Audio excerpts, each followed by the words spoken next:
Today we are discussing agricultural revolution. As you are aware that I have been recording lectures on the subject of industrial revolution. One of the topics that we want to discuss is agricultural revolution. Why is it important to discuss agricultural revolution when it comes to industrial revolution? Because agricultural revolution laid the foundation for industrial revolution. When did it start? Why did it start? How did it start? These are the questions that we'll be covering in today's lecture.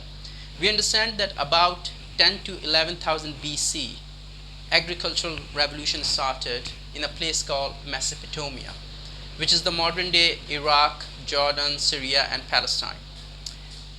An agricultural revolution started near the rivers of Tigris and Euphrates. We understand that the ancient humans were the hunters and gatherers. They used to hunt big mammals, big animals, and they used to gather seed, fruits, and maybe some kind of wheat that was available at that time, uh, maybe wild wheat and barley. So yeah, there were two things that they were doing. Mainly they were hunting big animals, surviving on the meat of the animals, and the second thing, they were gathering seeds, they were gathering fruits, and they were also gathering nuts, and if possibly there was availability of the wild wheat or barley, they were able to gather that as well. But somehow there was a groundbreaking observation made by the humans of that time, and all we can do is hypothesize. I hate to get into hypothetical, but this is the area where we have to assume things, that yes, maybe early humans, ancient humans of that time, they were observing how they drop the seeds on the ground, and seeds after a day or two sprouts into a plant, and they are able to consume that plant, or else this plant grows and gives them fruits or other things. So we understand that yes, there was a realization in early humans that yes, they can sow seed into the ground, and that can sprout into plant that can grow. So this is perhaps the most significant development of that time, that yes, early humans had this groundbreaking realization, and there was a start of the agricultural revolution. It sparked the agricultural revolution. So yes, we required three things at that time. We required the fertile soil, favorable climate, and we needed people to have this realization that yes, there is a process called farming, and it all started in this Fertile Crescent, which is also known as the cradle of humanity. It is also known as the cradle of agriculture.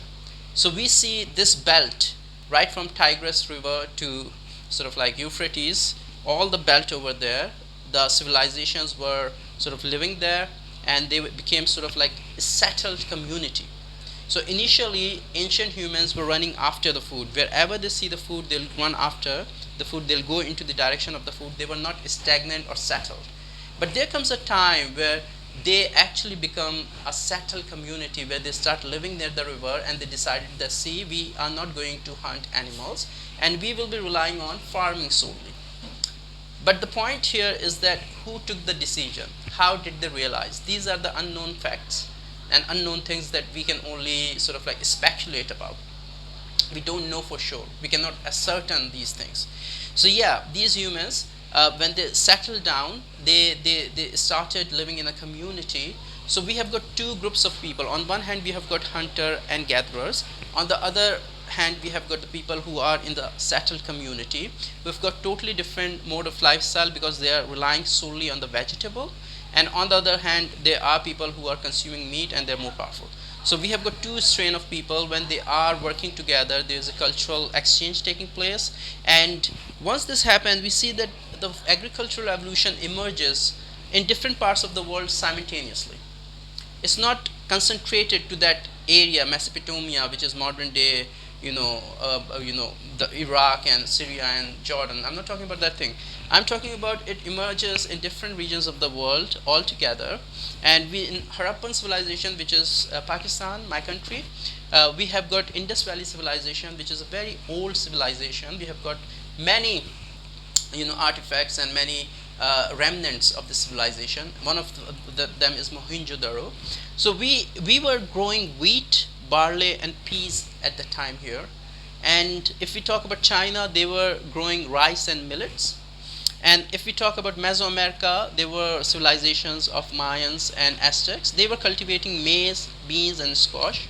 And they were also domesticating animals like dogs and turkeys. So dogs, especially for fighting off the wolves and animals that can destroy their produce. So yeah, we see that a lot of things has happened all of a sudden, and this trend became a global trend all over the world. Who transferred the knowledge, who transferred this technology, nobody knows. Maybe because of the migration, they got to know that yes, there's something farming that we can do and we can survive on that. And they were in Africa, they were growing sorghum, millet, yams, and they were domesticating animals like cattle, goat, and sheep. So we see that yes, there comes a point in human history where ancient humans might have overhunted the animals that were available at that time, and after overhunting those animals, they had to find an alternative source of food, and this is where they had to do something. Maybe through observation they found this way. Maybe this knowledge was transferred somehow. But yeah, once this happened, they also learned how to do the crop rotation. We see when agricultural revolution started, they are living near the Tigris and Euphrates river. They started doing something called crop rotation. And what is crop rotation? If I have got 4 fields here, okay, I'm growing wheat here, barley here, or maybe cloves here, or maybe turnips. I'll leave one of the field fallow. I'll leave it empty. I won't be cultivating anything here. I'll just leave it fallow for a year, so that this piece of land or this piece of earth can recover itself. It can recover the nutrients and it becomes fertile again. So this is another technique that gave boost to the agriculture produce of that time. And once the agriculture or the food production grew, they started having food surplus. When they started having food surplus, they also had to create something called storage facilities. Okay, so what we understand about the food surplus is that yes, these early humans are growing food, and because of the food that was overproduced, now they have to store it somewhere, and not everyone is working on farming. So out of 100 people or 2,000 people, if they're living together, 200 or 500 are sitting idle now, because rest of the people have created enough food that can cover the people, and it can also cover the rest of the year. And thanks to the storage facilities, they are good for the year now. So this leads to another development in the communities of that time, that the people who were sitting idle, they were able to specialize new labor. This leads to the division of labor, and these people who were sitting idle, they started learning how to do the pottery. They started learning how to do they started working on different things. So they started making new tools as well. So we see that yes, there was a specialization of labor, and everyone divided work differently, and this made the society more complex.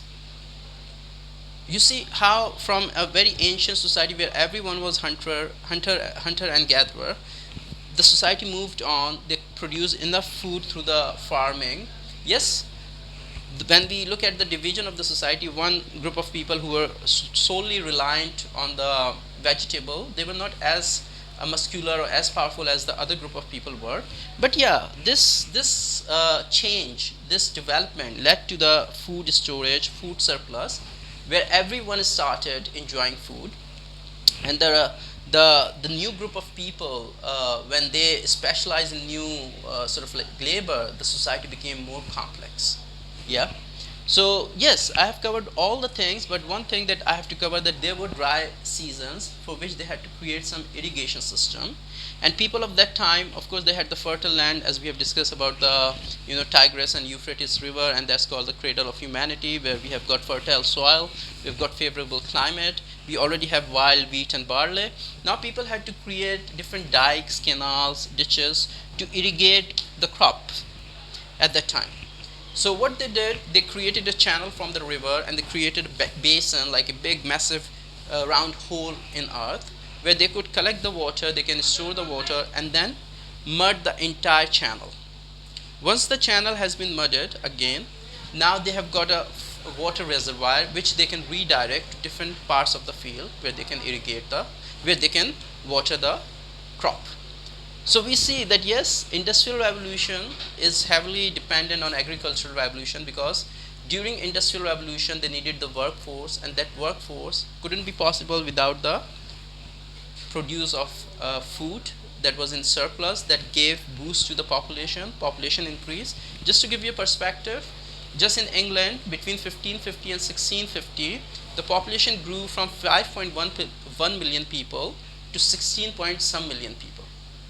190% increase in the growth of population just over a course of 100 years.